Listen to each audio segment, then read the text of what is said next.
All right, good evening, everyone. It's October 15th, 2025, and this is a public meeting of the Portland Committee on Community Engaged Policing, Policy and Reform Subcommittee, and I will pass it to Co-Chair Tia to get us started.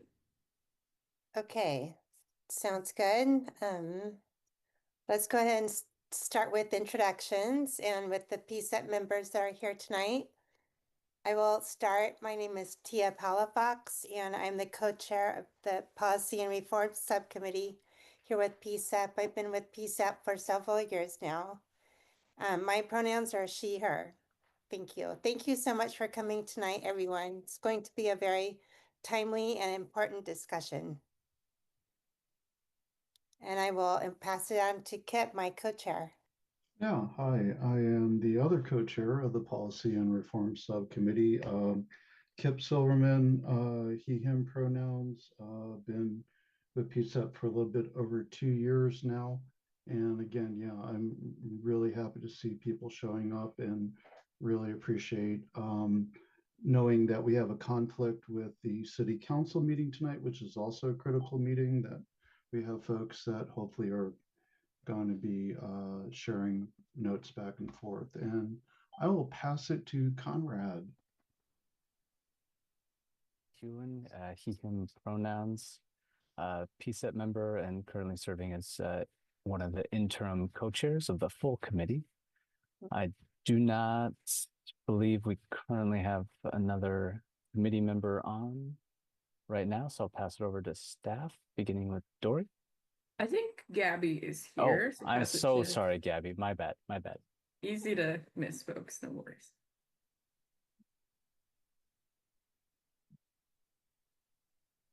Are you there, Gabby? Coach.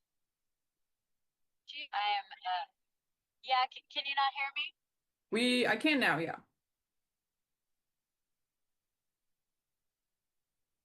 All right, well, there's probably some delay. My name is Gabby Pochia. I'm a member of PCEP. I'm going to leave it there. I can't really chime in too much, so I'll be listening. Thank you.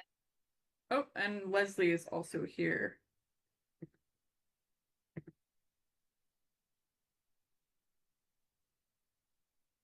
Go ahead, Leslie. Okay, awesome. Good evening, everyone. Leslie Martinez, a member of the Policy Subcommittee. Glad to be here. Thank you. All right, and I do believe those are all the PCEP members here so far. And yeah, we can get started with city introductions, city staff, PPB. My name's Dory Grabinski, PCEP program manager, and feel free to jump in. I'll jump in. I'm still driving home, but I'll be on camera soon. Elizabeth Perez. I'm the Enterprise Services Director for the Public Safety Service Area. I'll pass it to Liz. Hi, Liz Taylor, PCEP Program Coordinator.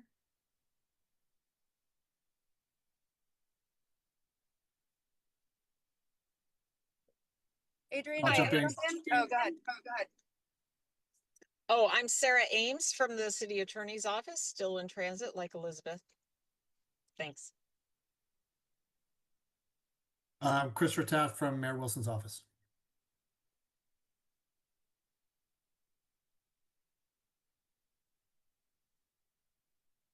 So my name is Leila Hedju. I'm the co-chair of Coalition Advisory Groups. I also serve as a board member of IRCO, Immigrant and Refugee Community Organization.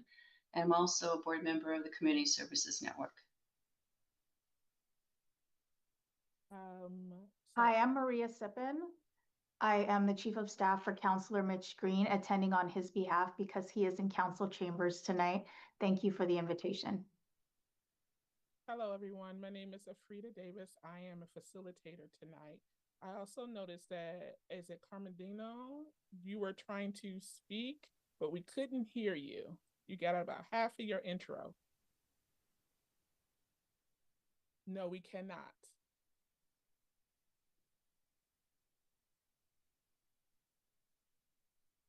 Adrian, you just want to put your information in the chat and then some.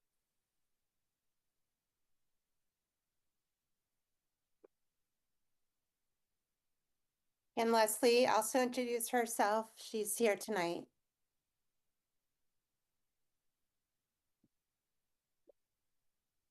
And I saw Jorge join as well.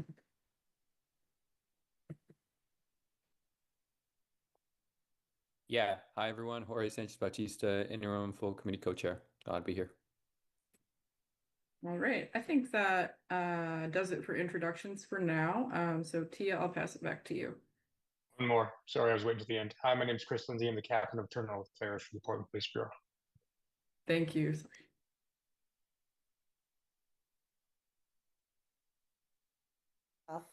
Okay, thank you everyone for the introductions. If we didn't catch you, please intro in the chat.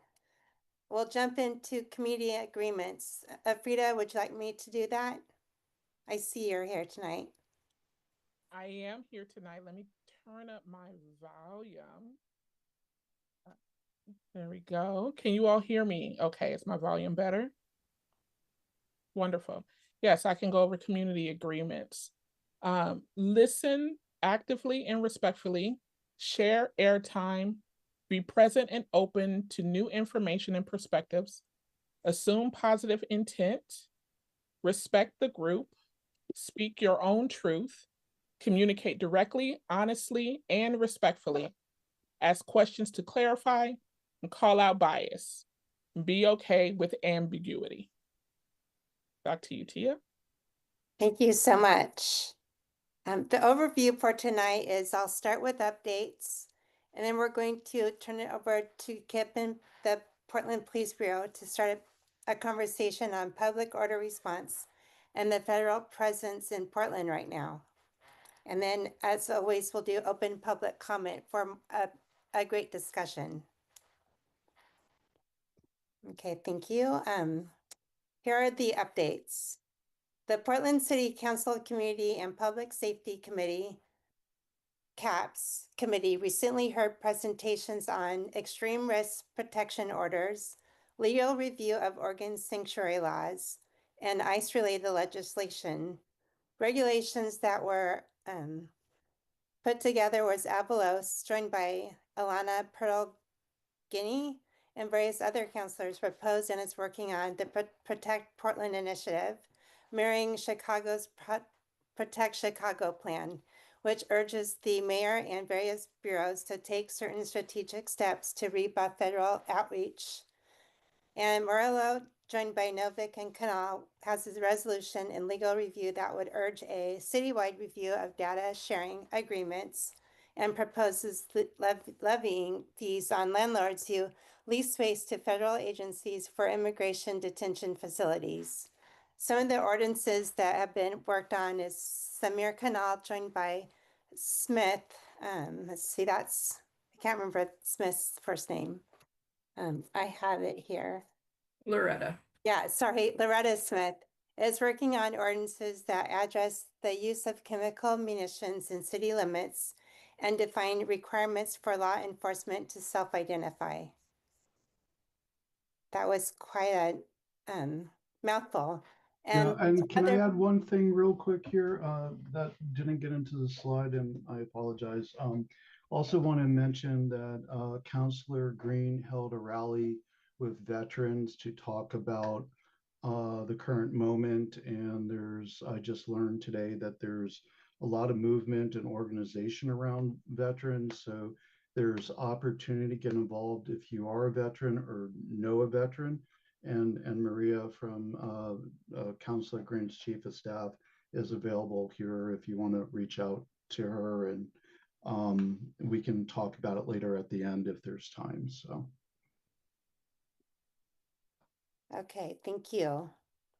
Others is the Protect Portland initiative, proposed resolution designed to shield Portland residents from unconstitutional federal overreach by coordinating legal challenges, transparency, rapid response planning, and strict limits on local cooperation with federal agencies, as well as code to enact sanctuary city status protections, codify existing resolution to firmly establish Portland as a sanctuary city, legally prohibiting city resources, staff, or law enforcement from aiding federal immigration enforcement and ensuring strong protections for immigrant and refugee communities. Next, Also, I'd like to, as always, talk about the Portland Police Bureau directives that are up for review so that the public and PCEP members can make their comments on each directive, which is such a powerful thing for us to be part of. And I wanted to put up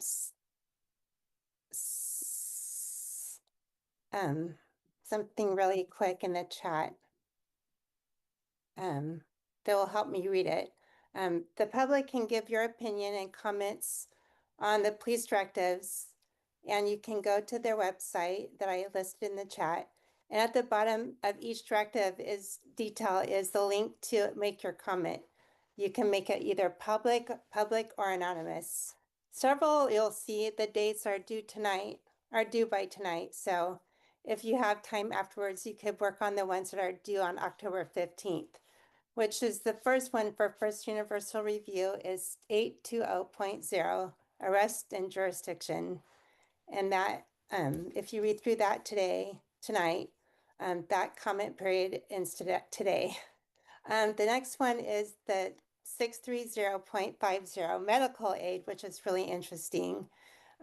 Police officers providing emergency care and medical aid. And that one will end on October 31st.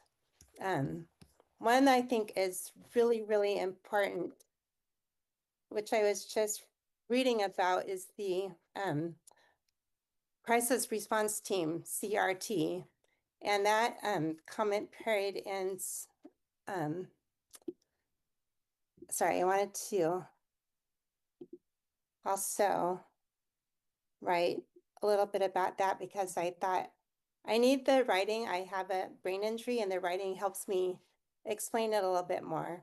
But the crisis response team is screened and trained volunteered police staff, and they're mandatory to show up to homicides and deaths, including those that are resulting from police actions and most traumatic incidents. I feel like the crisis response team is very important. And if you read through that, you could possibly make some of your own comments on this directive.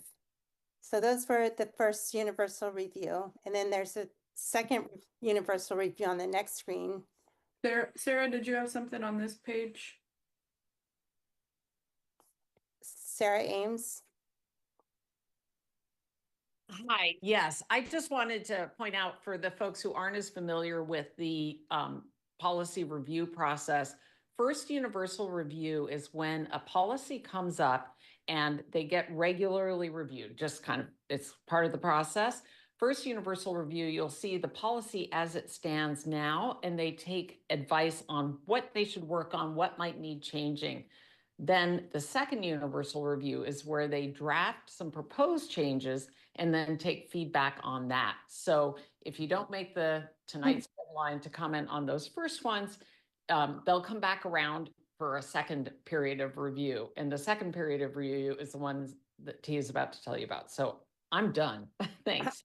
Thank you so much, Sarah. That's really helpful. And then the second universal review, I'll just run through the titles, but they're all just very important. And I hope that you can go back and look through them on their website. The second universal review includes the Police Review Board. That one is also ending tonight. And the Police Review Board personnel selection. So the review board's personnel is another important thing to look at, and that's also due tonight. And then vehicle disposition and impoundment, Directive 630.6. That one ends on October 31st. Another really important one I feel for all of us is Directive 631.10, death investigations. And that one will end on October 31st.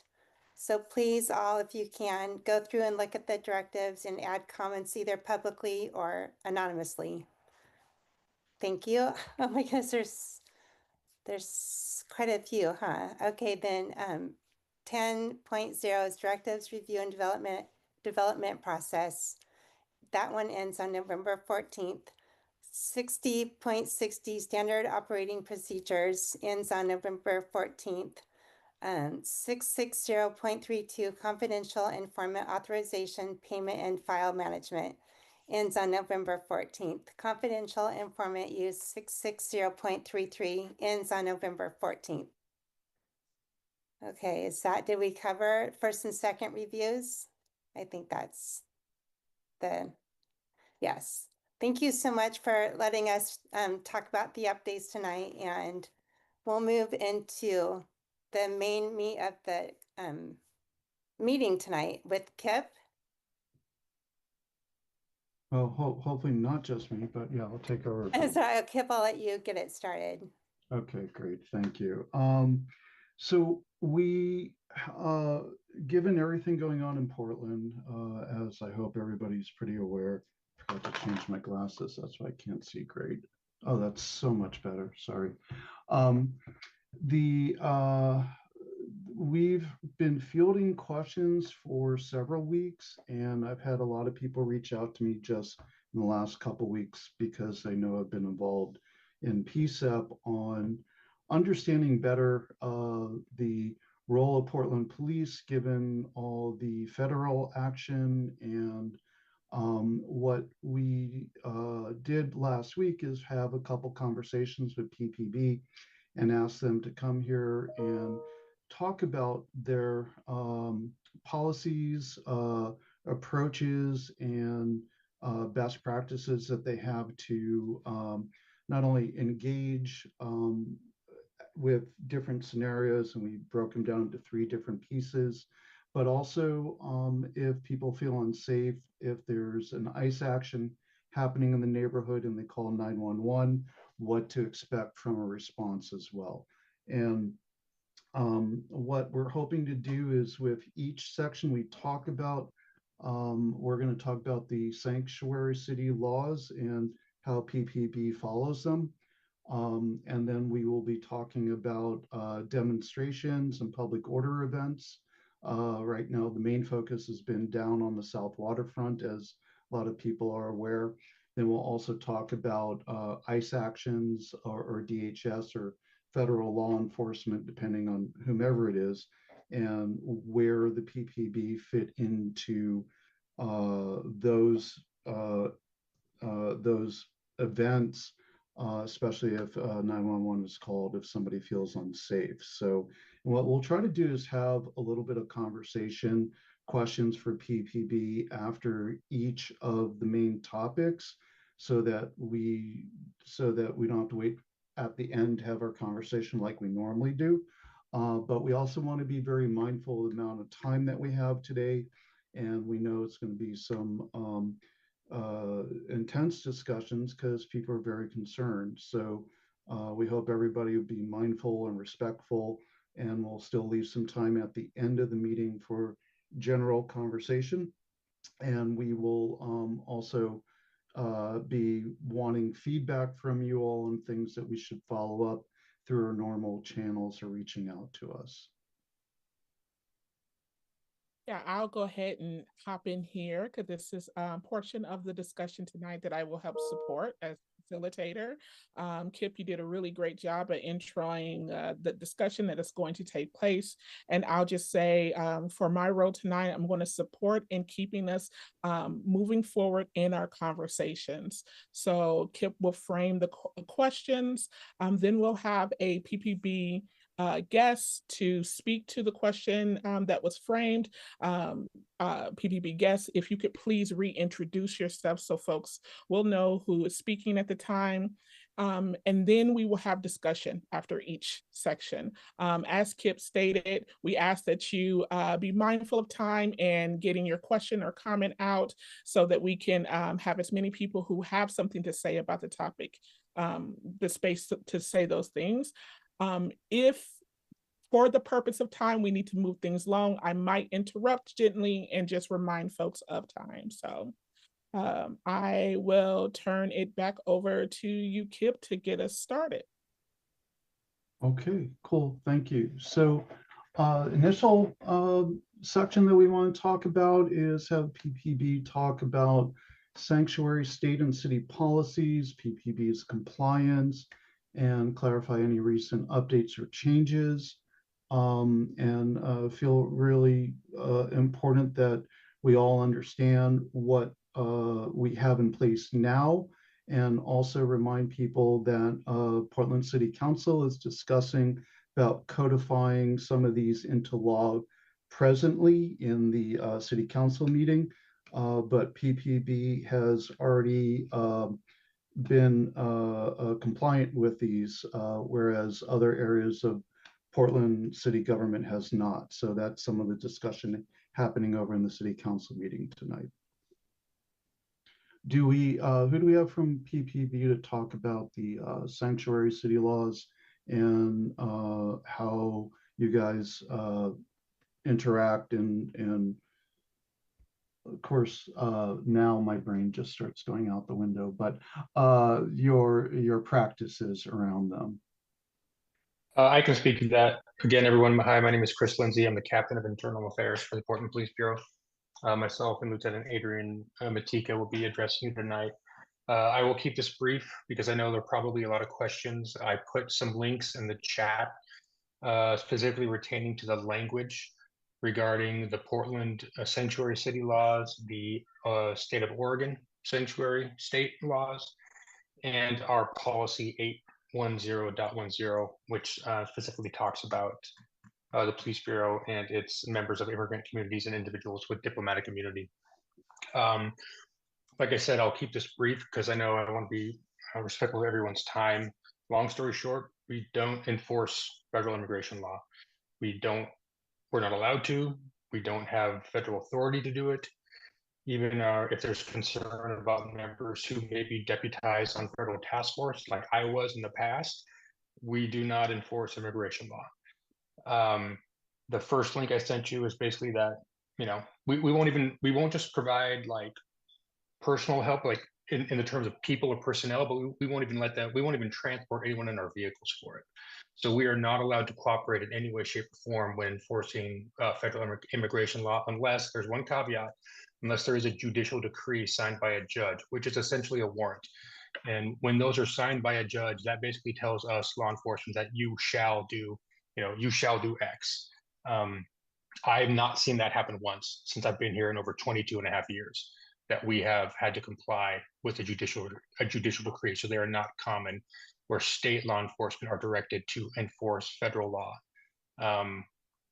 Like I said, I'm trying to be brief. If I spoke too fast or you need more clarification, I'm more than willing to do that, but I want to preserve as much time for questions and possible scenarios that you may have. So thank you. Thank you very much. So the floor is open for questions now, both from PCCEP members and also public individuals who have questions. So please raise your hand. I'll call on you, and we'd love to get the discussion started.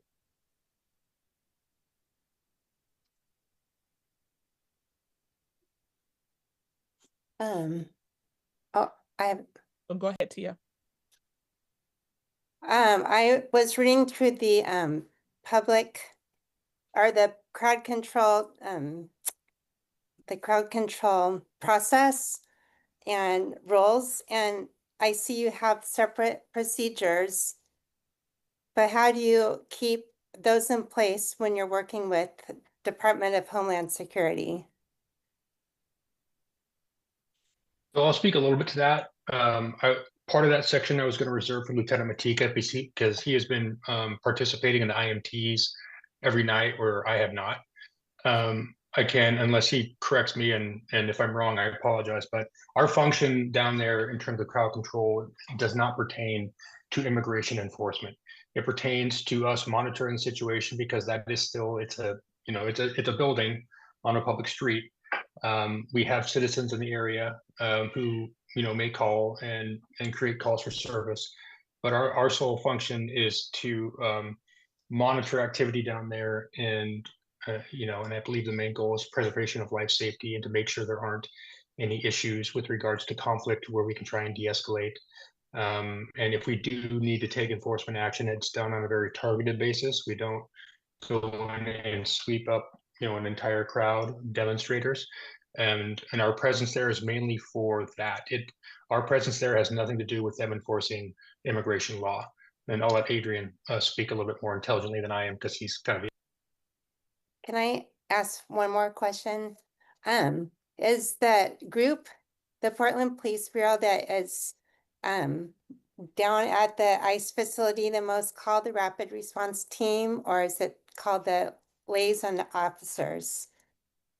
Do we still have a Rapid Response Team in place? Is that the Yeah. name?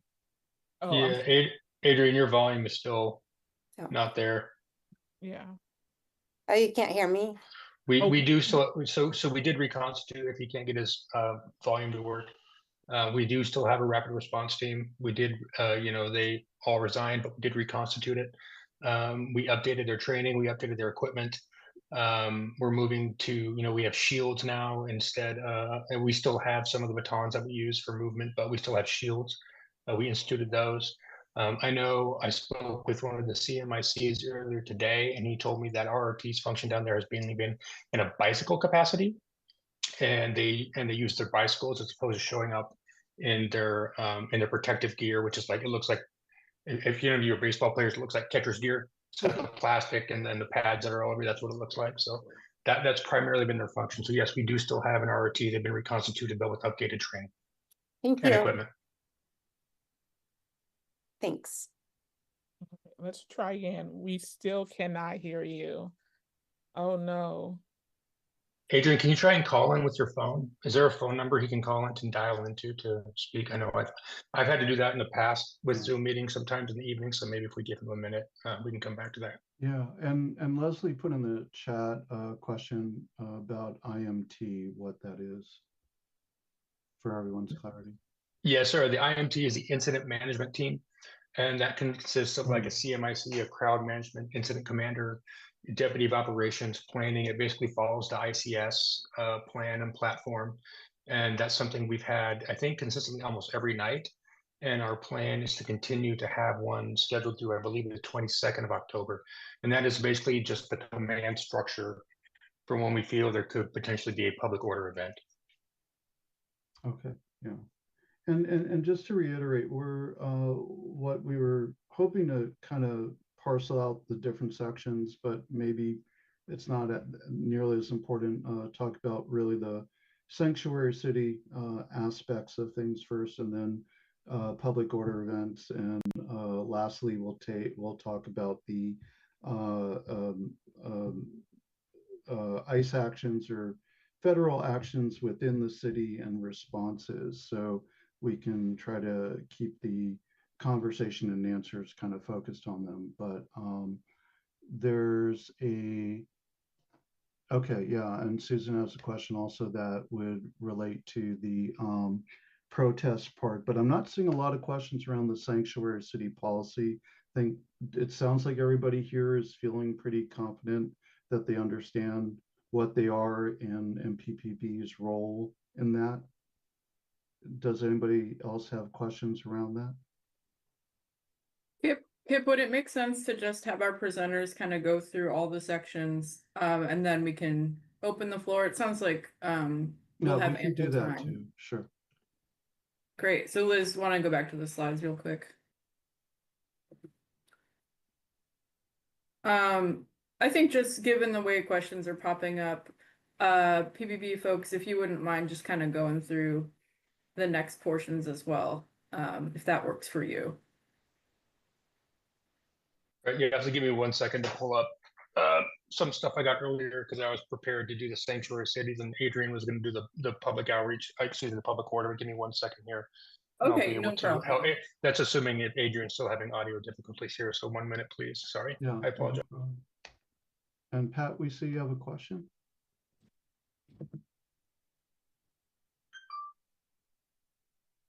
Yes, thank you. So I'd like to being a police officer down there. Oh, Pat, I believe your hand is over your microphone, so you're sounding a little blurred. Oh, yeah. Is that better? not. No. Yes? There it is. Okay, thank you. Sorry, thank you. So what's it like being a police officer down there in front of the ICE building with all the different things that are going on and might go on? Thanks.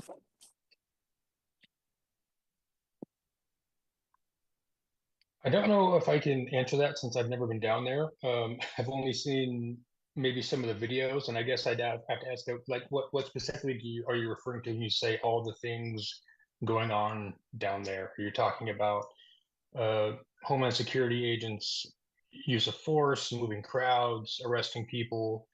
I guess I just need to get a little bit more clarity. Well, I think you've got it exactly. I mean, it seems a police officer is going to go down there and they are not going to know what their mission is until they see what's going on. And even then, do they know what their mission is? I think that's actually, I know that sounds confusing, but it's actually intentional. We want to be very fluid when it comes to potential public order events, as opposed to dictating initially, like, okay, so for instance, a crowd event pops up. You know, we're not going to, the last thing we want to do is stop that crowd from exercising their First Amendment rights. So we want to be able to facilitate people's expression of their First Amendment rights. And that can sometimes mean being extremely fluid in how we respond. And so we would prefer to respond and manage and keep things safe as opposed to dictating, unless we absolutely have to, because there's some kind of criminal activity going on or there's some kind of life safety issue going on. But we want to do everything we can to ensure people have a safe area or space to exercise their First Amendment rights, as opposed to us dictating and managing, if that makes sense. I know it seems, you know, it seems a departure from what we did in the past, but again, we've updated our training, we've updated our policies, and that's kind of our approach now, is more of just monitoring a crowd, letting a crowd do their thing, unless we need to step in because of criminal activity. And in that case, you know, we try to make targeted arrests after the fact. We don't try to, you know, shut down an entire demonstration just to go and arrest 3 or 4 people. That's not our plan. That's not what we want. We know that's not effective. We know that's not best practices.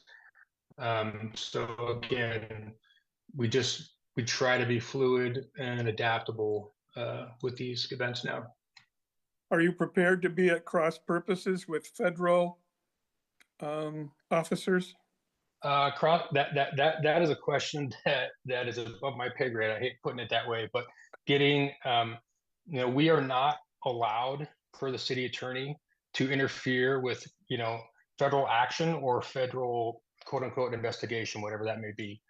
So I don't think anybody here wants us to get into a standoff with the Department of Homeland Security. We want to try to work with them if we can, and work with them by that I mean, like, have a good communication open on what they're doing and when they're doing it. They don't always communicate with us, and that's their right. They don't have to, but we would like to have a good open dialogue with them. It's a tough spot. It's just a tough spot because, you know, they have a right to execute federal law. They have a right to execute immigration law. They're federal agents operating under federal statute. We don't have authority to stop them from doing so. And our city attorney has told us that. So now with regards to what is, you know, perceived to be excessive force, that's something that I would report to the Department of Justice themselves. They have a human rights division, a civil rights division. I know this from dealing with the Portland Police Bureau settlement agreement, right? I mean, that almost everything I do is out of policy created out of that.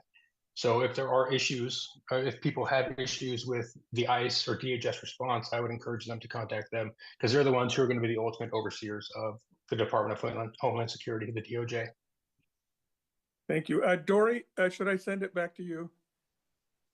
Yes, thank you. And has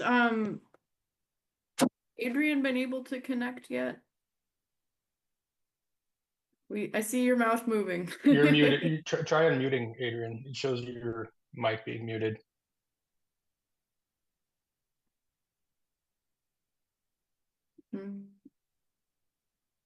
Not hearing anything. Still doesn't. All right. Well, I know that we asked PPV to prepare a little more for the next sections so they could kind of give a grounding and then folks could engage. And I think some questions that are coming up are relevant to those areas. So I guess since we're having the audio issues,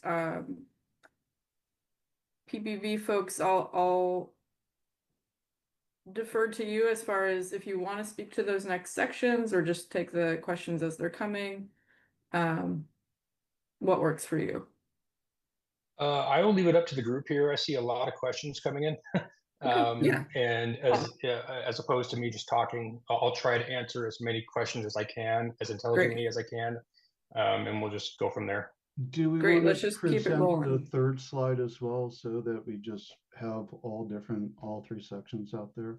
Would Yeah, that- good idea. So Liz, could you pull up section 2 and 3 just to give folks an idea of what PCCEP asked PPV to kind of prepare for? So this was kind of the second section here. Right. The approach to public order events. Yes, and then the role- next slide is I think what Kip was asking for. Right. And then when there are federal actions in Portland neighborhoods, what should residents do? What should they expect? How to, when they call 911, if they do, alternatives for reporting, and some discussion around where PPB can get involved and where they cannot, and what other things they can do, like they did talk about ability to do de-escalation. So there's a lot of different moving pieces to this. Like was explained that they can't interfere with federal actions, but there are some things they can do to validate that somebody is who they say they are. So, and I see a bunch of hands up, so I'll stop talking now. Go ahead, Mac. Hi, my name is Max Sledge. I'm with Cure Pacific Northwest. I was just popping in to make some comments. I have been working closely with the dialogue liaison officers. I work in Cure Pacific Northwest, works in political and ideological violence de-escalation since 2020 in Portland. We came out of a grant from Homeland Security during the Biden administration to help approach de-escalation during the 2020 uprise here in Portland. And we have recently, in this last year, began working with not only the activist community, but with dialogue liaison officers. I met with Chief Bob Day late last year, and that began with what was happening at PSU, but now it's gone into what's happening in ICE. And unfortunately, your mic isn't working, but I can speak to some of the work that I've found that the DLOs are doing, which has been real de-escalatory work. They have, like they said, as they just spoke of, are staying really far back to allow peaceful protests, to allow freedom of expression. There is what I can see as a citizen, a cultural shift happening within our Portland Police Bureau, which is, I gotta say, I never thought I'd say this in my adult life, but bravo. It's good to see. It's good to see the cultural shift happening. I've also been working closely with a consultant that they had hired on to help them with this nonviolent crowd control. And the consultant came from England to help. He has helped other police bureaus across the nation to also help with de-escalation. And I meet with that consultant weekly, and we talk about some of the things that he's been teaching. I've been able to sit in his trainings with the Portland Police Bureau and see some of the techniques that he's been teaching them. And then most of the techniques that he's teaching is community relations and remaining in constant contact with the community and doing their best to build trust with the community and to hold dialogue, and that's why they're called dialogue liaison officers. I've been working with Craig Dobson and Dan DiMatteo, and those two have shown to be stellar role models within the Bureau, and I hope that they continue to do good work, and I hope other officers follow suit in their steps, because again, this is a cultural shift we're finding. And I will end on this. If anything comes out of this, I hope it is that we as Portlanders, no matter if we're with the Portland Police Bureau or we're working in de-escalation or we're students at the local university or we're whoever it is in this room, that we walk forward arm in arm and step in keeping our rights to freedom of expression and freedom to be the weirdos we are here in Portland. Thank you. That's awesome. All right, let's go ahead and take Corinne's question. Yeah, I have a question for Captain Lindsay. Just wondering if you could speak to the difference between use of force for PPB and use of force for federal law enforcement agencies, and basically the respective directives that they follow and how they're different in that regard. So I apologize. I can't probably intelligently comment on the Department of Justice use of force policy because I don't know. I don't know what their policy states on when they can use force. I can speak to ours. You know, we use force, you know, to effect an arrest, to prevent violence, to protect life. But our force, it has to be what's called inherently, it has to be reasonable. And the reasonableness comes under the Graham standard, which is a Supreme Court decision without the benefit of 2020 hindsight. So the force that we use generally comes down to that, like, was the force reasonable under the totality of the circumstances? So, like, for example, if somebody comes up and just gets, you know, angry with me and just starts yelling at me and you know, they're agitated and they're upset, but they're not using force against me, so I can't use force against them without some other justifiable reason. With regards to DHS and their use of force policy, I apologize. I don't know those. I haven't researched those. Maybe I should have beforehand, but I'm sure those are all available online. But I will say that I would hope that their use of force policies are not all that different from ours, because again, it is the Department of Justice, the Federal Department of Justice, who we've been working with under the settlement agreement. So, and have been advising us on that.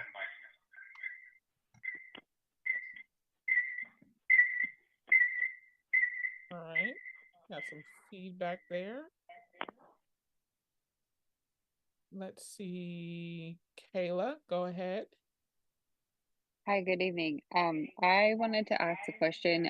Did the city of Portland utilize their new information system to allow residents and any small businesses in the area time to prepare for the public order events? I don't know if this would be more the city side, or has dialogue liaison officers spoke to the residents in those buildings, or then any sort of like reach out or outreach into that neighborhood, basically.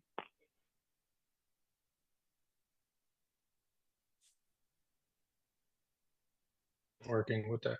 Is my audio? Oh my God, I thought my audio stopped working there for a second. I'm like the only two PPP people here and our audio stopped. Okay, can you hear me? Yes. Yes. Okay, sorry about that. So that is a good question. I apologize. I don't know the answer to that. I know I can say after, you know, hearing Chief Day speak, that outreach is a huge component of what we were trying to do, specifically down at the ICE facility with residents and demonstrators. It's a priority of ours to do outreach. Specifically though, like what is being put out and where, I don't know. I apologize. But that is something I can look into. I know that the city sometimes publishes things on its website regarding upcoming events, but regarding the PPV, I do know we put out press releases as well via social media and via press releases from our PIO's office about known upcoming events. Like I know, I think the 5510 we put out coming this weekend. We're expecting a large crowd, a large group of people for that. But anything other than our outreach via media, social media, and the city's website. I don't know if there's more than that, but it's something I would look into. I just want to do a brief follow-up question. I think that there are citizens who don't have Twitter and other social media, and I think it would be really important to actually pop into the areas where there has been local news, just to get a human face. I think that's really important. And I do appreciate the answers to the question. Thank you.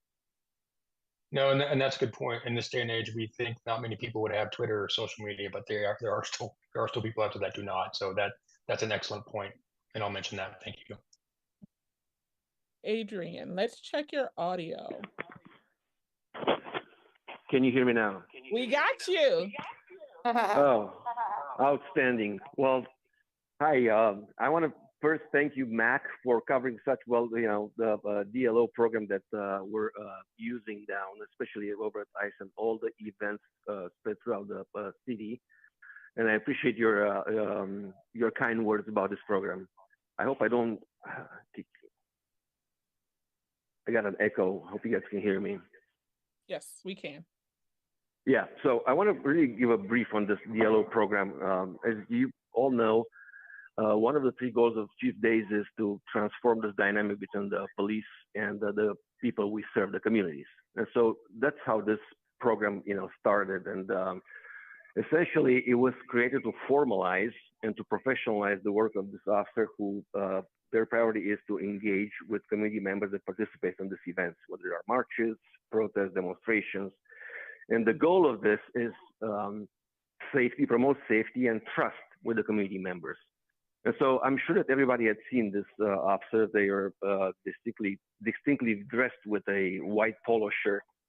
And their sole mission is to make contact and engage with the community members who are participating in these events, organizers, their medical teams, before, during, and after the event.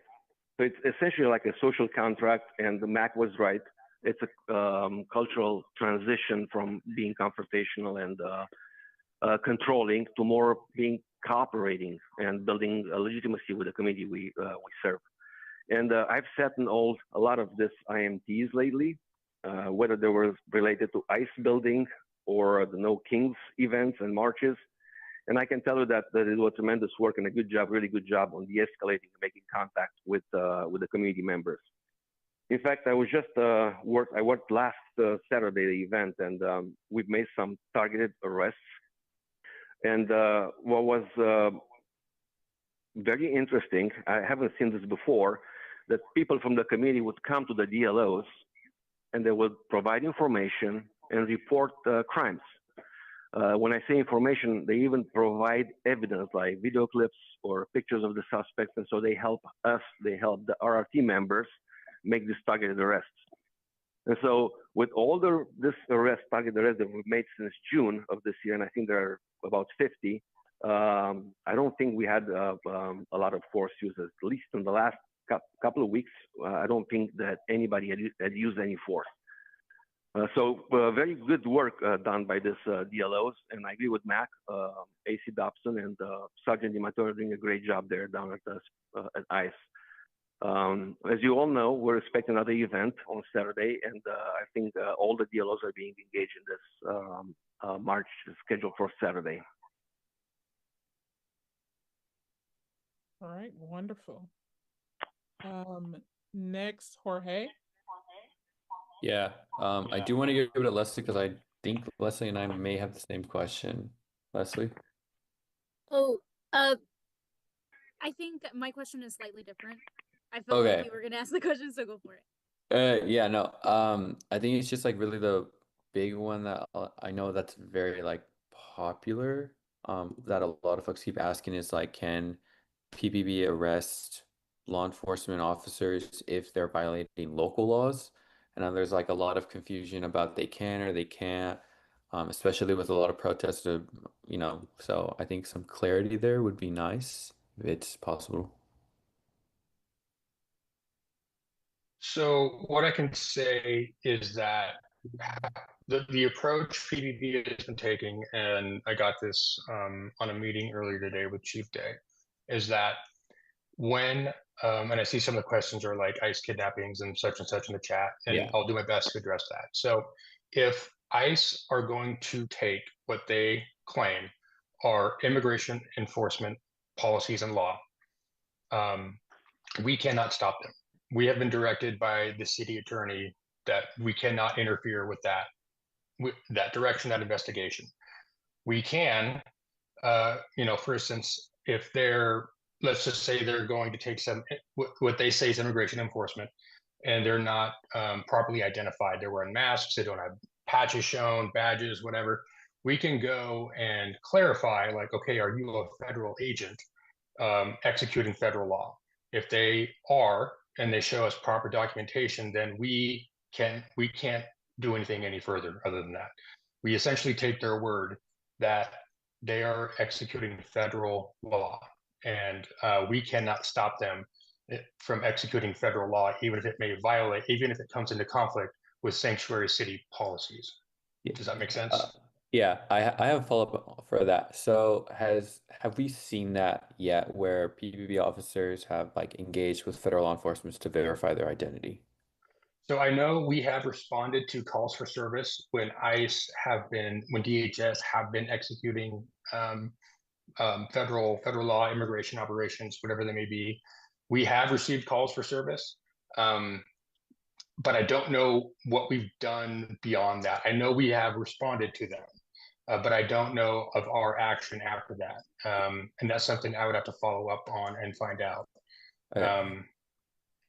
Does that make sorry? Yeah, I know. I'm kind of cutting out on my end. So. No, you're good. You're good there. Yeah. Go ahead. I think another clarity on that part would just kind of be like has it happened? And if so, how does it look like when a PPP officer approaches federal law enforcement about their like identity? Because I'm assuming there would be no like tension or escalation on that matter, but I'm curious to see how that would look. Right. I haven't heard of that. Like I said, I just learned about this today that we responded. I have not heard of any confrontations that we've gotten into with DHS when they're out there. I just know that there have been calls for service that we have responded to. Yeah. The outcomes of that, I'm not sure. I mean, they generally have been like, so for instance, we've received calls where like somebody's called and said, I think I saw a kidnapping. And then we're able to contact DHS and say, hey, somebody's calling in and said this happened, was this you? And they've been very transparent if it was them. Okay. Right. And I'm not aware of any other instance where it's not them. I'm not saying like kidnappings are happening. I'm just saying if we ask them, like, were you doing this? They generally tell us yes. But they don't always give us a heads up beforehand that they're doing it, and that's they're right. They don't have to. Yeah. But they generally tell us when they have been. Okay, so PPV or emergency, depending on what bureau or who does it, you guys do communication with DHS to confirm like these, I guess, like arrests. So what is my understanding, and again, I'm getting my information second and third hand, is that if we see something happening, we are allowed to go up and verify that this is a federal agent executing federal law. And then if they say yes and they provide that, then there's not much more we can do after that. But I'm getting to the point that like, okay, y'all do like have communication on that matter to like verify. So yes. Yeah. Mm-hmm. Okay, awesome. And if I can jump in really quick here, Chris, I can provide this information that we're currently internally working on providing a lot of guidance on how the officer should approach the situation. Should somebody call in and report this kind of potential crimes or that kind of stuff? So we're working internally to provide all this guidance for all the officers responding to this kind of events. If that makes sense. Yeah. Well, what's the status on that? So I just got this update today. I know that today the council is working on an ordinance to strengthen the sanctuary laws in Portland, and so simultaneously they're working. Our staff is working on creating these guidelines for the officer to make sure that exactly they know their limitation, they know what exactly to do and how to respond and what to ask on these situations. Does that make sense? Or does that answer the question? Yeah, no, I was just kind of curious, like what the, like if the dialogue and language is ready for PPP officers so that they know. But like, yeah, you explained it. Thanks. Yeah. Leslie? Yeah, I guess kind of along that point.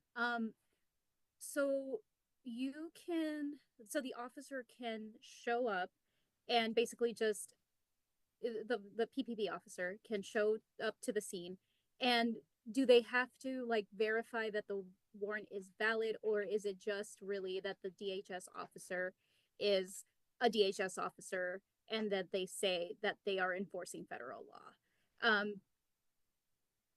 I'll leave that question there.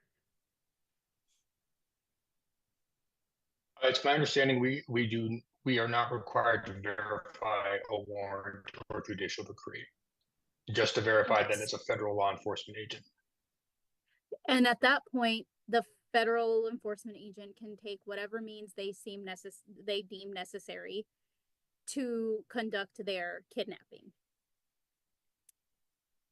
If they're conducting an immigration investigation to include an arrest, that is within their purview under federal statute and federal law. I guess this is less a question and more a comment, but what we've seen now is like, I think that works when, you know, there's a reason for somebody to be arrested. There's a rationale that they're, you know, conducting an actual crime. But what we're seeing is that there's people that are just going about their day that don't look like that are not white, that look suspicious, quote unquote, and then they get taken up.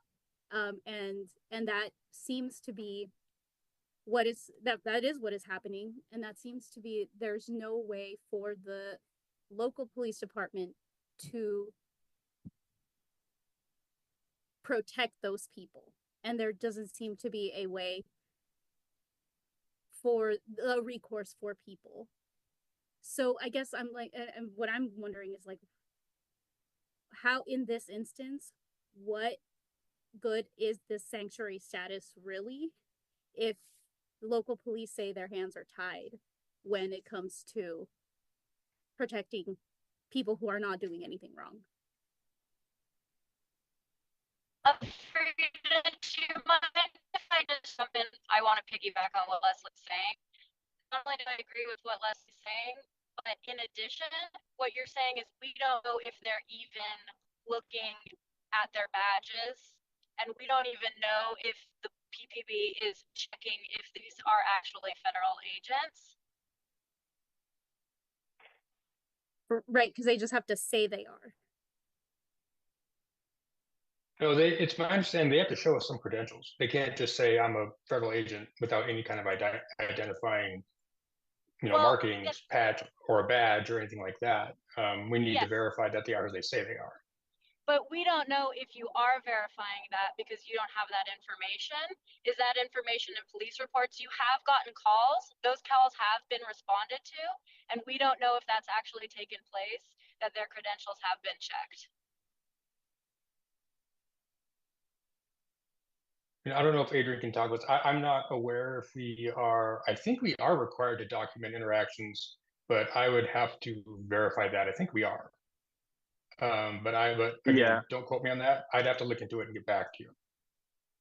Yeah, we can check on that. But in the meantime, I would say that, we all total police officer have body-worn cameras. All this interaction is being documented on body-worn cameras. That makes sense. So every interaction, every single call for service we go, we are required to activate our body-worn cameras.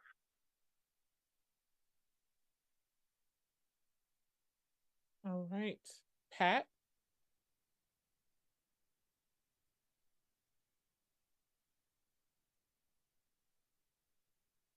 Thank you. I'm sorry, officer. I appreciate your answers and all that, but I am amazed at how many I don't knows, and I'll have to look into that. And by the way, I've never been down there. Now, I think the purpose of this call was pretty clear. And it seems to me like, I'll apologize if I'm wrong, but they sent somebody who'd never been there, who didn't know the issues, who couldn't respond to these questions except say, I'll get back to you. I just have to say, I'm pretty disappointed. Thank you.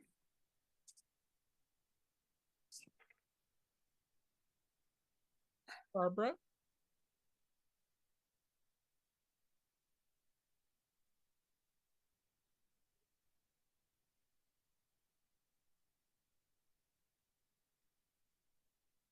Barbara Brochinsky, you have the floor now. Sorry, I'm on somebody else's computer. In addition to identifying, and I think they need to have good ID. I mean, it seems like they would need to have a consistent type of ID in order to be valid. But also, if they say, oh, we're enforcing federal law, it would seem that they would have to cite what law that is. Do they or not? Thank you.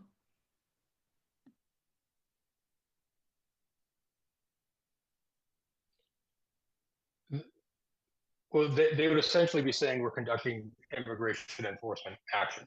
The exact, again, I don't want Pat to get mad at me again, but the exact statute, I can't cite that because that's a federal statute.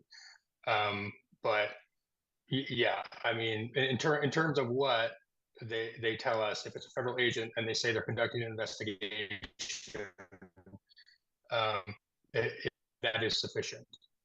In terms of what they're citing, you know, it depends on how much they're willing to reveal to us, and how much, you know, are they relying on any kind of, you know, is there some confidentiality they're trying to maintain with their investigation as well? So they may not want to relay everything to us at that time.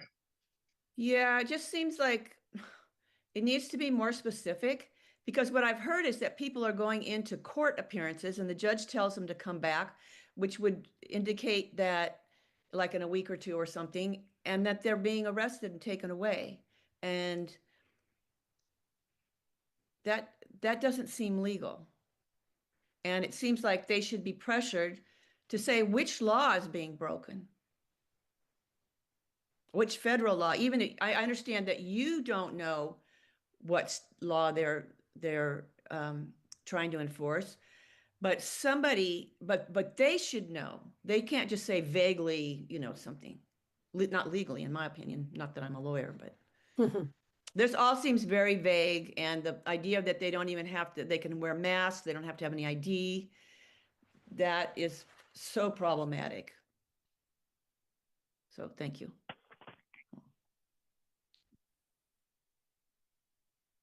Yeah, I wanted to give an opportunity. I might have moved too quickly on the last comment of whether PPP wanted to respond to Pat's comment. I think I just moved to the next question and didn't give enough space for a response. So if Captain or Adrian, if either of you have a response to Pat's statement, I'll allow you all to speak to that.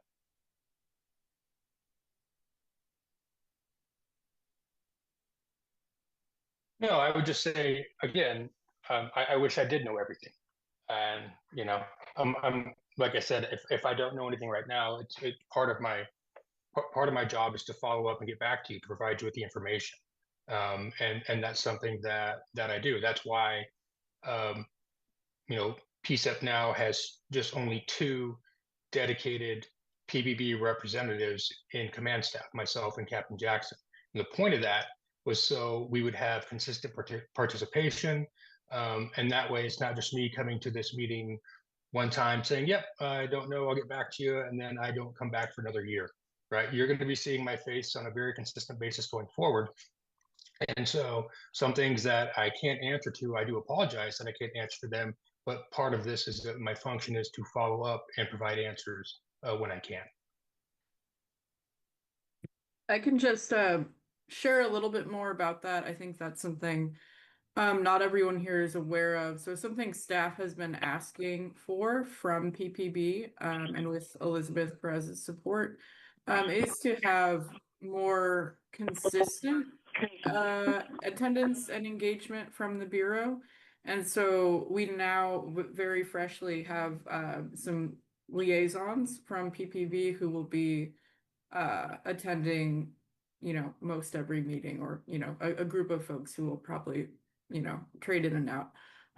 But I think the point is well taken, and something, to the extent that staff can support these conversations. I am really hearing a desire for more subject specificity on some of these issues, and I think that is a really important point. And so something that it's a comment I will definitely take, and hopefully we can get people to engage in the way that people want. But also, I think the consistency is going to be a win moving forward as well. Conrad? Thank you for adding that context story. I think that was important. The really quick call out I had on what I wanted to elevate. Can y'all hear me? All right. Yes. Okay. Is right.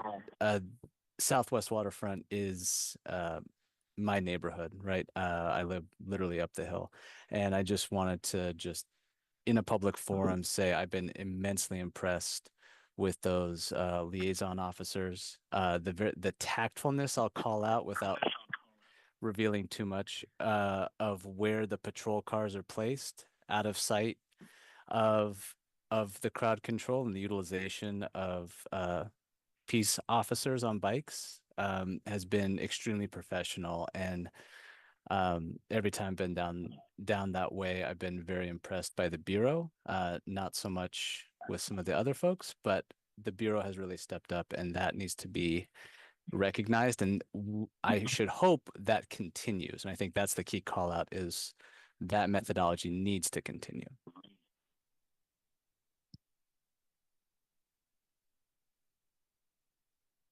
I yield my time. Thank you, Conrad. Layla? Yes, so I was asked to attend this meeting because I do work with immigrant and refugees with the Coalition Advisory Groups, and that includes the Latinos, Slavic, Africans, Asian Pacific Islanders and such. And we've had meetings with the mayor as well as Chief Day there, and especially the Latinos. So our way of helping our people who are not citizens is to work. Basically, we're getting a lot of our information, good information, from Agency Oregon for All. And so what we have done is help the people who don't know better, especially those people who can't speak English very well. That Oregon for All, if you take a look at their website on the resource page, they did an amazing job to provide animated scenarios of knowing what your rights are. And basically, it's in 8 different languages, 4 important scenarios, and also getting access to the red card. And so the takeaway, the big takeaway for a person who doesn't know any better, is when they see an ICE agent, they immediately call a number, and that number is basically what we tell network our communities. It's the PIRC, the Portland Immigrant Rights Coalition. And then there's ECHO, that they are immigration lawyers assigned to the person's situation.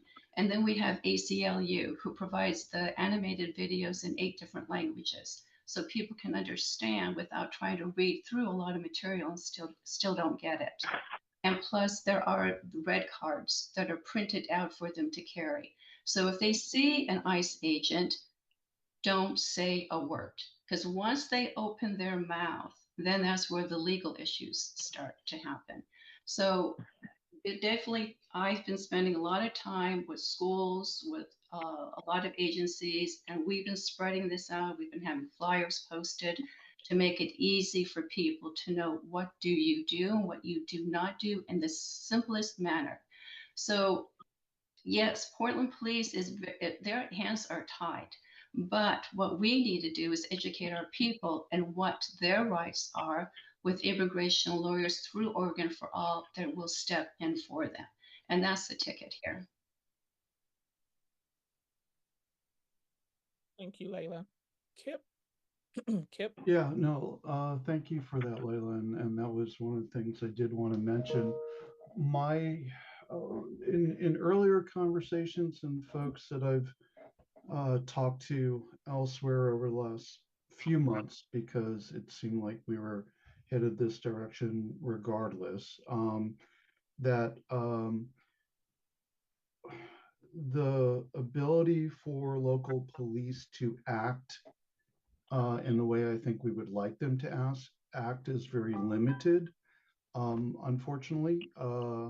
But the uh, the proposals that City Council is putting forward tonight, the Protect Portland initiative, puts a lot more resources into a lot of these things. So highly recommend folks support that, reach out to City Council after this meeting, take a look at it. It's a huge deal. Um, I'm gonna editorialize a little bit here. The lack of protections we have in the scenario that we're in shows you how the framework of our justice system really isn't designed to protect the most vulnerable in this country. And that's why we have the level of issues we do. So that's a huge problem to solve. But in the interim, we do have these organizations available to us. I do feel like one thing I want to ask about, I'm sorry, I'm doing a little pontificating, but one thing I want to ask about is what was discussed last week in the ability for Portland police to be involved, not directly with a federal action, but to do de-escalation during an action.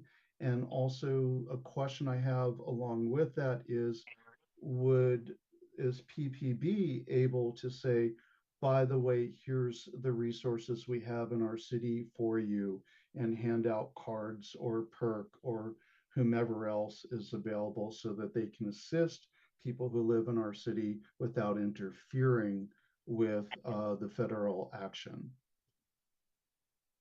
So that's a two-part question, I guess, is I wanted to learn more about the de-escalation opportunities that was mentioned, and also can Portland Police be more proactive in the moment beyond identifying whether or not a federal agent says who they are or not.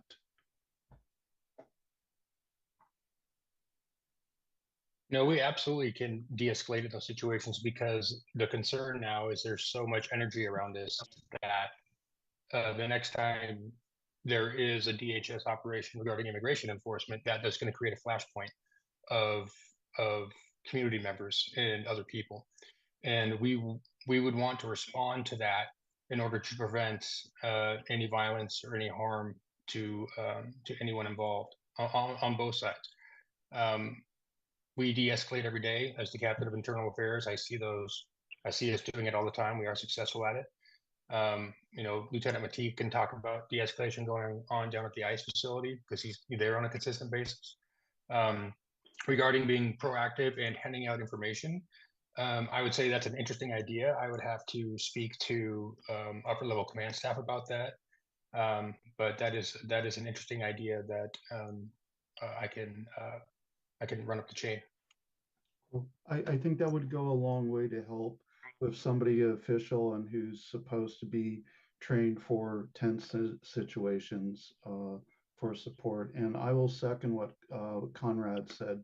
I've heard really great things about the de-escalation and the liaison officers down on the South Waterfront. So once again, thank you. It's a great step forward.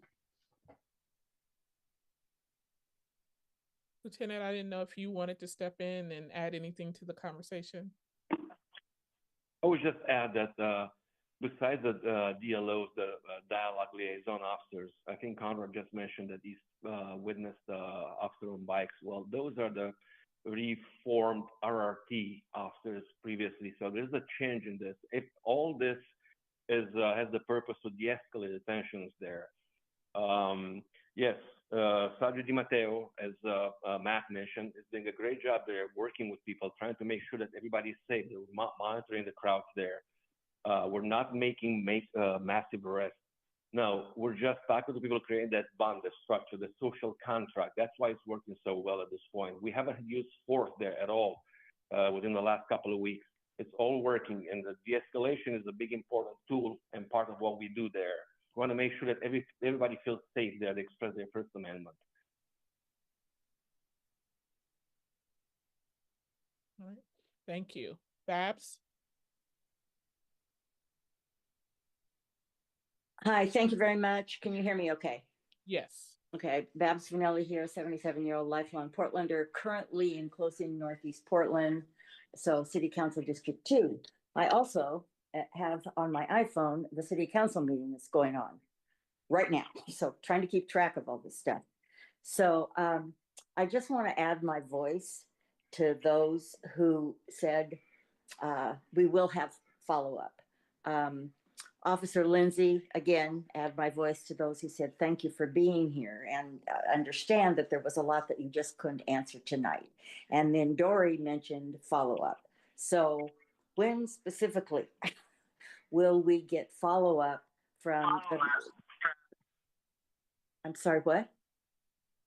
Sorry, that was some feedback. You can continue.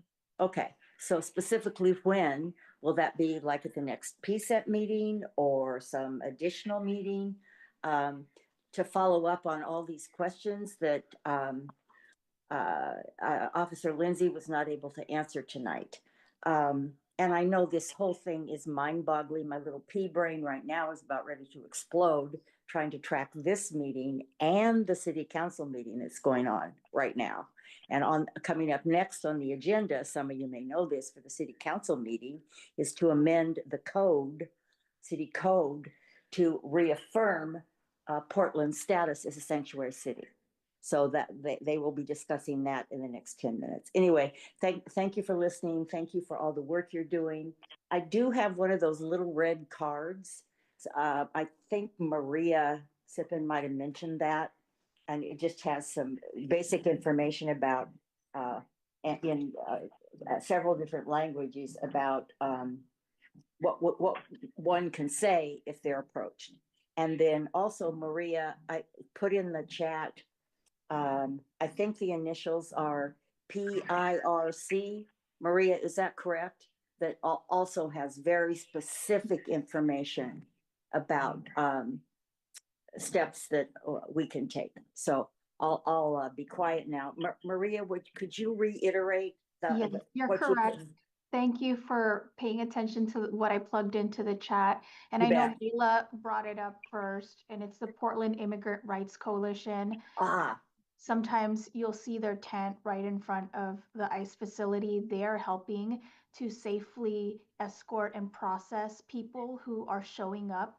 Yes. Their check-ins, and they've been a huge supportive presence there to make sure that people have what they need in such a scary place as they're just trying to do the regular business.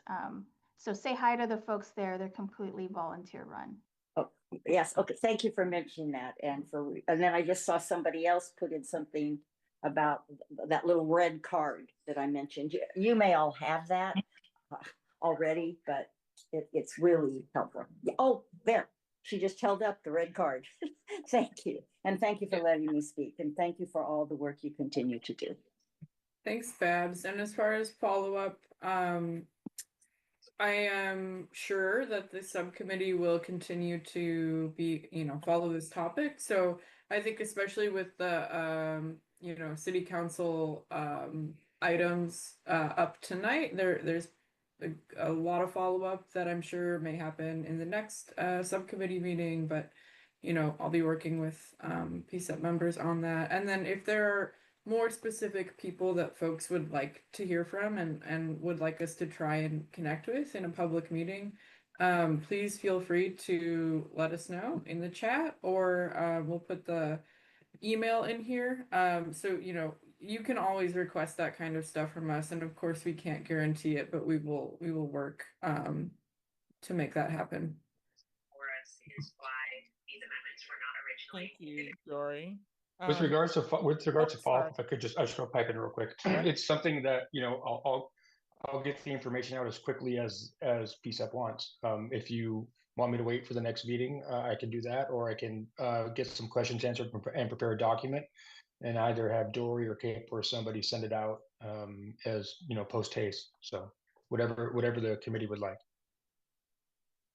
That sounds great. And so on that note again, if folks have questions they feel like weren't answered, that they've brought forward, feel free to flag those for us again in the chat, or I'll put our email here, and we will do our best. All right. Mac? So tomorrow I'm meeting with Officer DiMatteo and Commander Dobson, and I'll be discussing setting up a gathering between the DLO officers and some of the ICE protesters who have agreed to meet with the DLO officers to have a conversation around public order. I saw a question in the chat that was about why should we continue to peacefully protest if it maintains status quo? I don't believe it maintains status quo. I believe that we as Portlanders are doing our best to show the rest of the country, this administration and the rest of the world, that we are indeed peaceful and that we are not the burning pile of excrement that we're being told that we are. And that's why we continue to peacefully protest, and that's why we encourage peaceful protests. So that's my answer to that question. That's my charge in this city. Is I've been working really, really hard to train activists in de-escalation within their own communities and with counter protesters. And I've bared witness to our activists, residents in our city going up to MAGA protesters and telling them that, and helping de-escalate them and getting them to calm down and getting them to back off from the situation. So I'm extremely proud of our activist community and how well they've been handling things down there, in spite of witnessing them being snatched up and abducted by ICE. Our own community members, our peaceful protesters, snatched up by ICE and brought across state lines and being held in Clark County and other counties besides ours, which our county is not cooperating with them. And I am hearing from our officers that you are also not falling into step with whatever they say to do, and that this is unprecedented times. And I know that you hear officers in here saying that they don't have answers to things, because I think that that is true, that we're in an unprecedented time and we don't have all the answers right now, and we're working our best to figure out what those answers are. These are complicated laws that we haven't had to look at before. These are complicated and stressful situations that we're being put in as a community and as bureaus and elected officials and hired people to protect our city. So we're doing our best to come up with the answers, but I think by all means, please keep asking the hard questions, because maybe there's something that I or one of these officers or one of these elected officials haven't thought of surrounding one of your questions. So keep asking the hard questions, but just understand that this is unprecedented times for all of us, and we're doing our best to work through this state of fascism that we're in right now.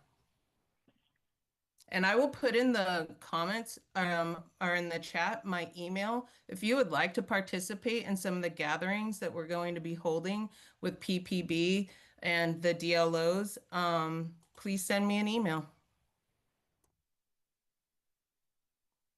Thank you, Mac. Barbara?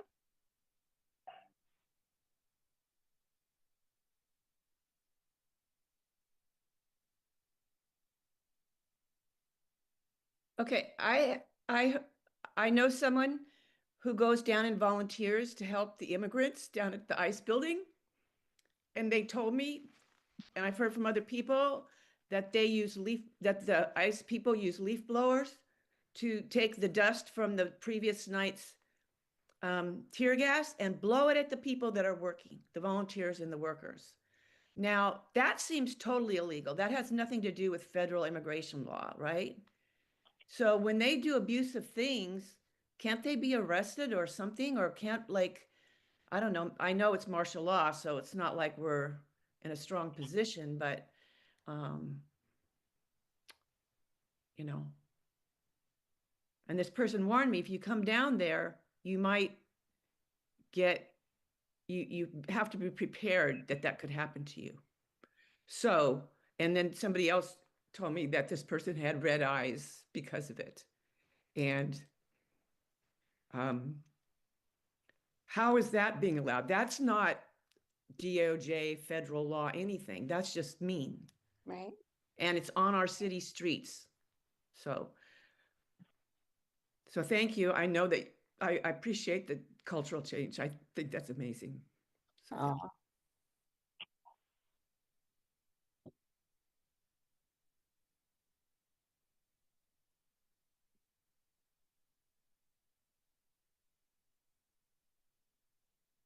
thank you. I think there's a question in there, I guess. If anyone wants to speak to that.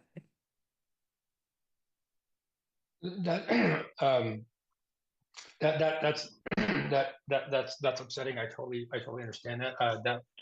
Again, that's the first I've heard of that. I don't know if Adrian being down there has heard of this occurring.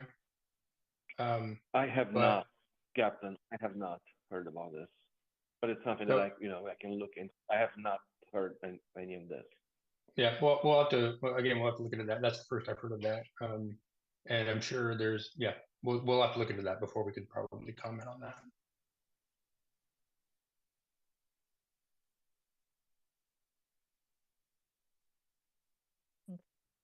Are there any more questions about anything that we've discussed today so far? Any lingering comments? Go ahead, Leslie. Yeah, I mean, on that question, like, I agree with Barbara because that's not a unique report. There are often things that are happening that have nothing to do with federal, enforcement or immigration enforcement that are being done to both the immigrants or the people being perceived as immigrants, as well as like people aiding and assisting them. And that's not a unique report. I mean, I could drop in the chat an article that KGW just released a few days ago about the federal officers not allowing, and it's a credible report, it's not hearsay or anything like that, not allowing an ambulance to leave and threatening to shoot the EMT that was assisting.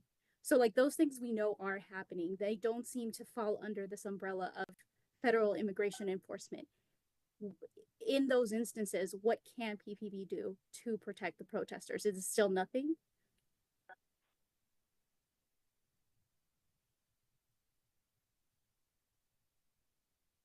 That is whether we and again, I don't want to completely defer to Adrian on this if I can help it, because whether or not we take enforcement action in those situations it is made at a potentially like the CMIC level, like that happened. So let's just, there's an article that came out about that. I remember that article about the ambulance driver and an ICE agent pulled a gun on them. That person would have to want to be a victim and file a complaint. It's my understanding they worked out their differences on that. And so I'm not aware of them wanting to make a complaint against an ICE agent for doing that. We may not have known in the moment that that's what had happened. If we're observing from a distance, we may not have seen that. Like I said, I hate saying I don't know, but I don't know the full story of that. I don't have all the information. If there is a scenario where the PBB may have the authority to arrest based on state law, those are conversations that we would have to start having with our chief's office and members of the DOJ and potentially the mayor and city council. I mean, these are all I understand how upsetting it is when it looks like we're just sitting around and doing nothing. But getting into we're trying to not get into confrontation with DHS. We're trying to work. We're trying to maintain open lines of communication and work with them to try and de-escalate this whole situation as best we can. And it's extremely complicated and it's hard. And if we start coming into direct confrontation with DHS, I think that's only going to make things worse. And so I think a better way to try and resolve these issues are through conversation and dialogue and trying to come to some understanding going forward. But again, that is a very high level policy, not policy, but very high level discussions that I don't know if are happening. I know that the chief has been in regular contact with our federal partners. The chief has been in regular contact with the governor and the mayor and the attorney general. So I'm not privy to everything that is said, but I know that the chief really wants to resolve this situation peacefully and de-escalate and bring the temperature down as best as they can.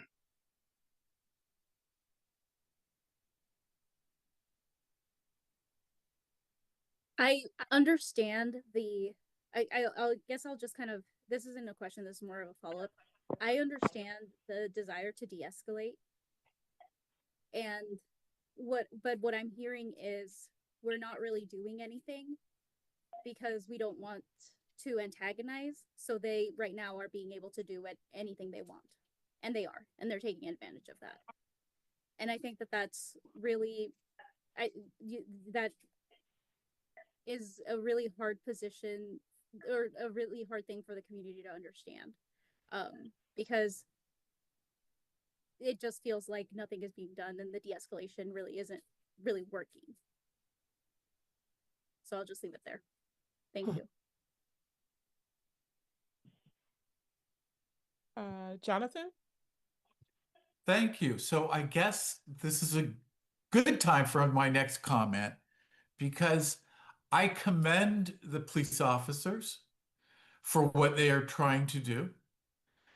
They are acting in good faith, I believe, from everything I hear.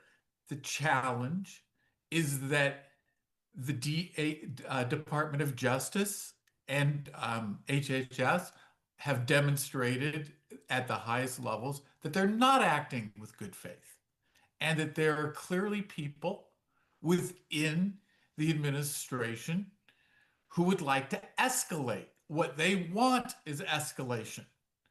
What is remarkable to me, and this is in part an answer to Leslie, is that if you're able to work together, City of Portland, PBB, this committee, and outreach, and avoid violence while maximizing protest.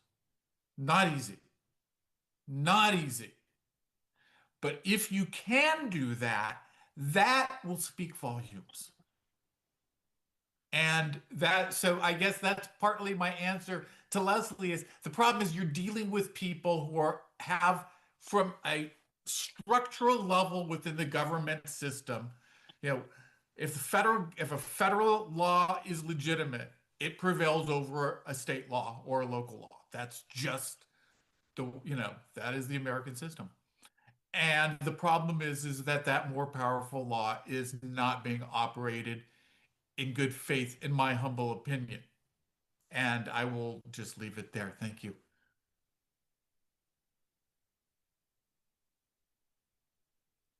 Okay.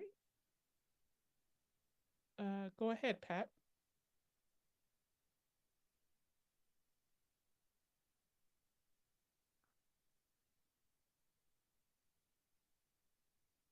Yeah, thank you. I just want to say that what you said last, I totally appreciate. It seemed to me that what you said, this shit is tough, and we don't know, and we're in there in the soup, and we're gonna kind of do it. I'd appreciate it more if you were in the soup with them, but I appreciate your level of honest frustration. I certainly would stand with you. Thank you.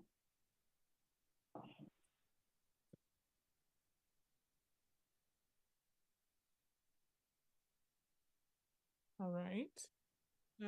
Go ahead, Kip. Yeah, I'll make a brief comment. I'm going to echo what has said previously and what I said in chat, that our city is in an incredibly difficult place situation. Thankfully, it hasn't escalated to like it has other places like Chicago, but I do appreciate how I see Portlanders showing up, because we know Portland will show up wherever something's going on. I really appreciate seeing some of the things we heard about here in PCEP a year ago come to fruition. Some of the ideas like the dialogue officers and de-escalation, and the restraint that PPB has shown compared to previous times of mass unrest. So what I put in chat is that what I am seeing across the city is people who don't always get along with each other, centering on the same values for the same reasons, and I find it really heartening. So I really appreciate everybody being here tonight, having difficult conversations. I am really happy about having assigned liaisons coming to PCEP that we can work with directly, so we always know who to talk to. I think that'll be a big deal. But there's a lot going on in this conversation, so please do reach out to us and share your thoughts, and we will follow up and carry on in our meetings going forward. So anyway, I just want to get that out of my head before I forgot it all.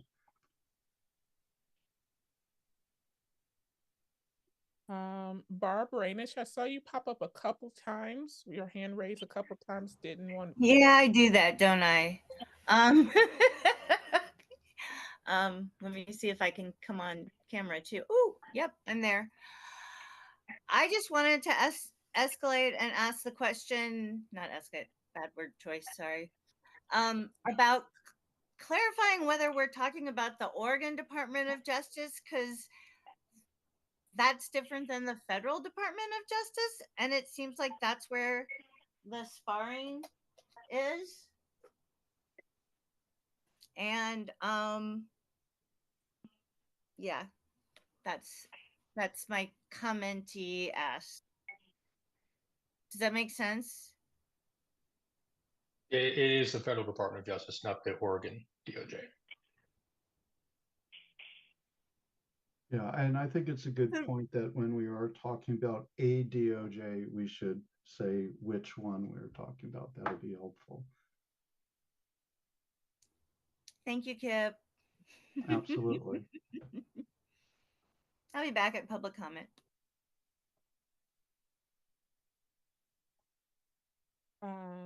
Gabby, I also saw that you came, you had your hand raised, didn't know if you still had something you wanted to share or a question you had. Yeah, I think I am going to like follow up in an email. I do want to get to a solid answer. I know we're going to have follow-ups, but about whether PPB is verifying that people in masks are in fact federal agents. You know, I know there's like this is unprecedented times.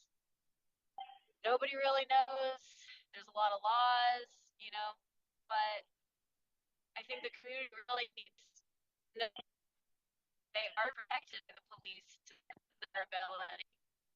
And I also want to like recognize that there's probably a lot of nuance between the relationship of law enforcement that I know nothing about, but in even the fact of questioning a federal officer might seem confrontational, but I very strongly believe, and I feel this, you know, I strongly believe that asking for verification is a key step of protection, considering that, you know, in 2020, a lot of people were coming from outside the area, counter protesters. There was a lot of problems in part because of escalation happening of people coming in and started causing new problems beyond just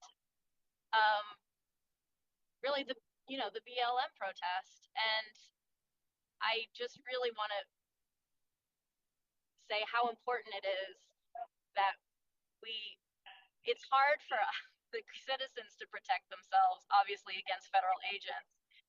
We really need the help of PPP to make sure, at the very least, that these people on the streets are in fact federal agents.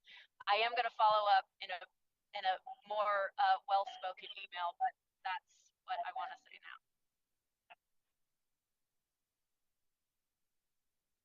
Thank you, Gabby. We have time for one or two more comments, but I also want to echo Gabby and just remind folks that you can also put your questions and comments in the chat. We save the transcript so the questions can be there, and also email them to PCCEP's email. So multiple ways to continue to get your questions answered. Are there any other comments before we move on to open public comment?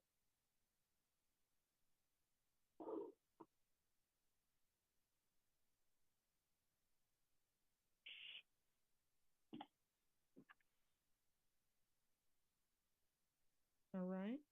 And Captain, Lieutenant, do either of you have anything else you'd like to share or put into the space?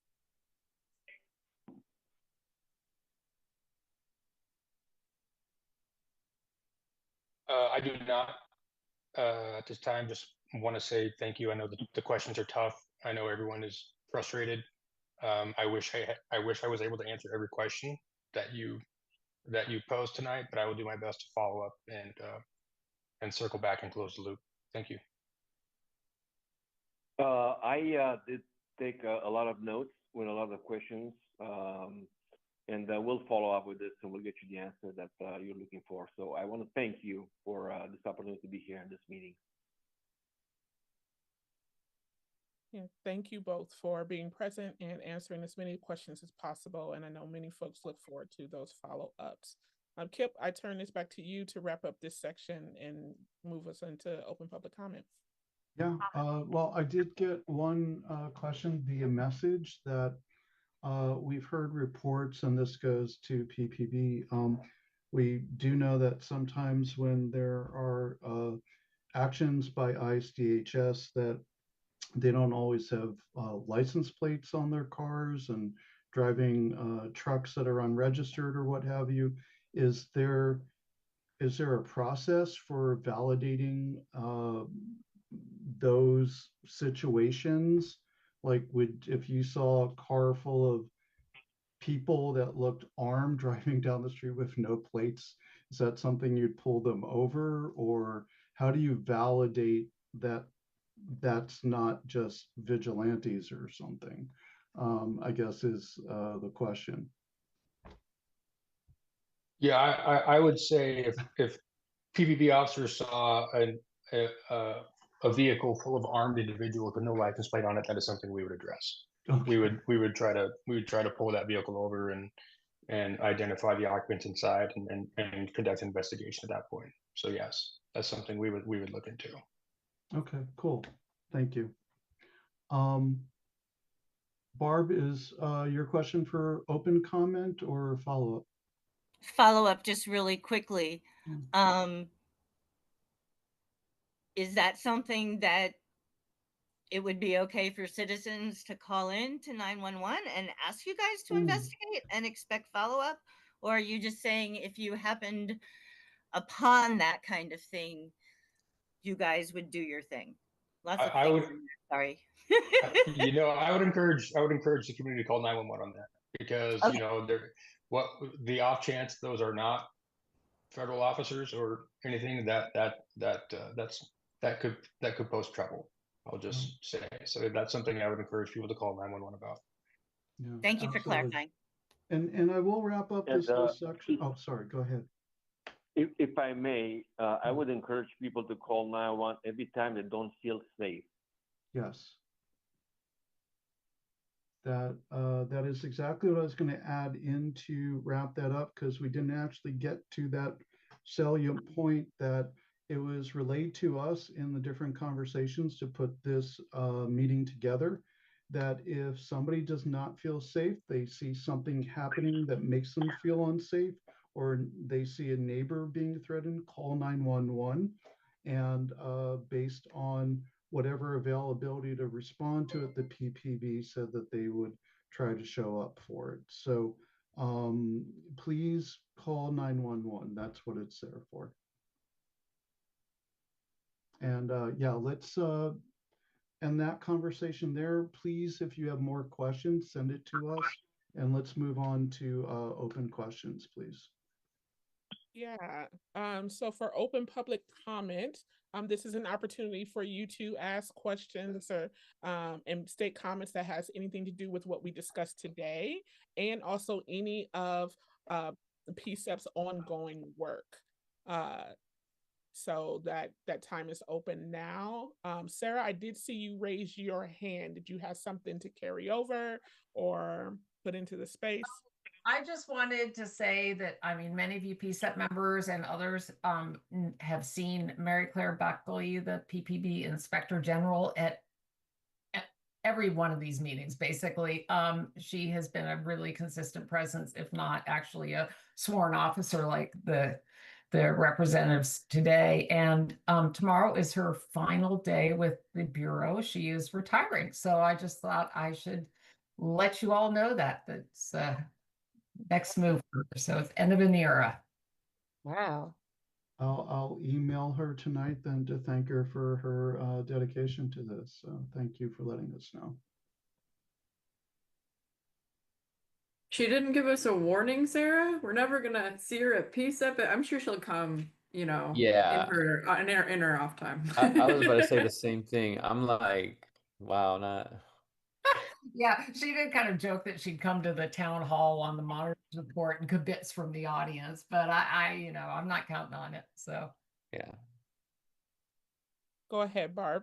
I'll make sure I'll pass on the message to Mary Claire.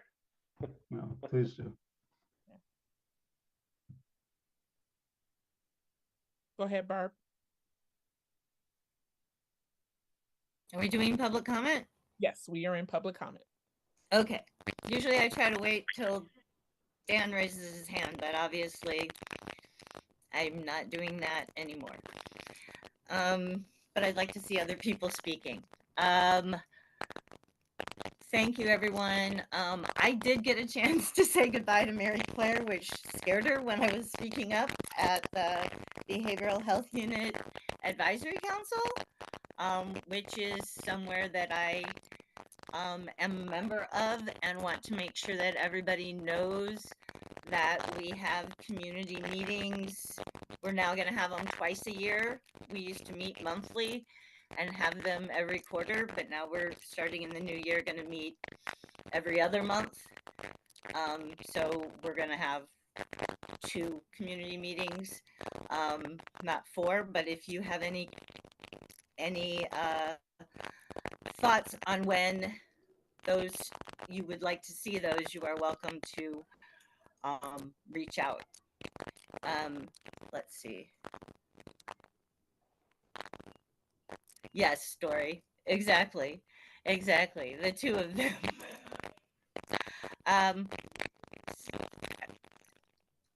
have things to babble about, but I won't. I encourage everyone to talk to as many people as they know across the country and let them know that Portland is not on fire. When Portland was on fire in 2020, I listened to it on the fire scanner, the police scanner. It's not like that. It's not that it's, I come in third. Anyway, sorry I was late. I'll watch the first part of the meeting and the last meeting because I'm sort of behind with y'all. And that's what I've got for right now. I think I had more, but it's getting late. All right. Thank you, Barb. Thank you. Go ahead, Kip. Yeah, I just wanted to give Maria, Councilor Green's chief of staff, to talk about the veteran rally that they had, and they're doing some workshops, as I understand, to help veterans understand how they can show up in neighborhoods and help protect people. I'll hand it over to you because you know what you're talking about. Thank you, Kip, and all of the PCEP community for having this important discussion. And this is something that we want to continue in some of the spaces where Councilor Green is able to facilitate. Some of you know that we are regularly in spaces like Selwood Community House in Southeast, the Southeast part of our district, and in Southwest at Multnomah Arts Center. We'll do our best to cover areas outside of downtown. But Kip had already mentioned a little bit about Councilor Green's rally on September 5th at the steps of City Hall, where we had dozens of veterans show up to reject ICE kidnappings, detentions, and deportations, and to demand resources for our schools, healthcare, and transportation instead, which we know that's what Portland needs, not to militarize our cities.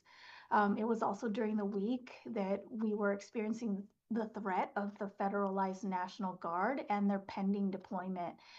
This Friday, as part of our ongoing effort to bring community members together to strategize and to ask questions like the ones you had tonight, we will be at Selwood Community House on Friday from 10 a.m. to 1 p.m. He's hosting an event for community members to talk about ICE, the feds, policing, and sweeps.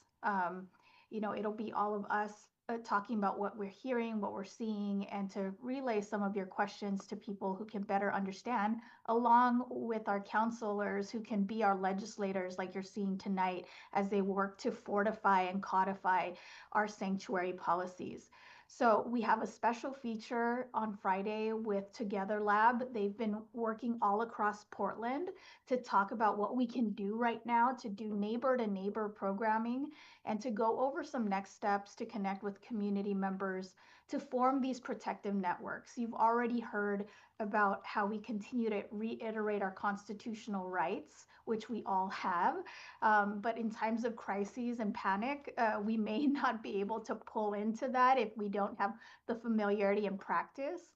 And we're also going to continue to boost how to use the PERC hotline, what trainings are available to us, and how we can shift from like our really strong emergency preparedness response, which we know during times of heat, smoke, fire, and flood, and to pivot to how we can use those skills to respond during this pretty terrifying and unique time that I think has been going on for a long time in American history. It's just looking different in Portland today, maybe, but not too different if you've experienced this type of harm. So that's what we can do from our counselor privilege. We can bring folks together. If you're interested, again, email Councilor Green's office. We're trying to get through a lot of messages. Many of them are identical through like form letters, but trying to make sure we can see some unique requests too. So thanks for the floor and happy to stay in here for as long as needed to engage with you all. Thank you.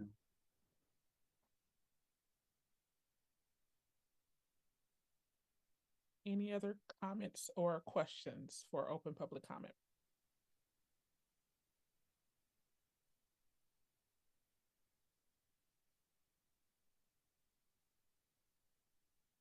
I'm very excited if there's really a cultural change, because in all the time I've been with Portland Cop Watch, I've been very frustrated by all the bureaucratic everything that seems to be missing the point. And so if there's real cultural change, I'm very excited. Thank you. Very interesting meeting.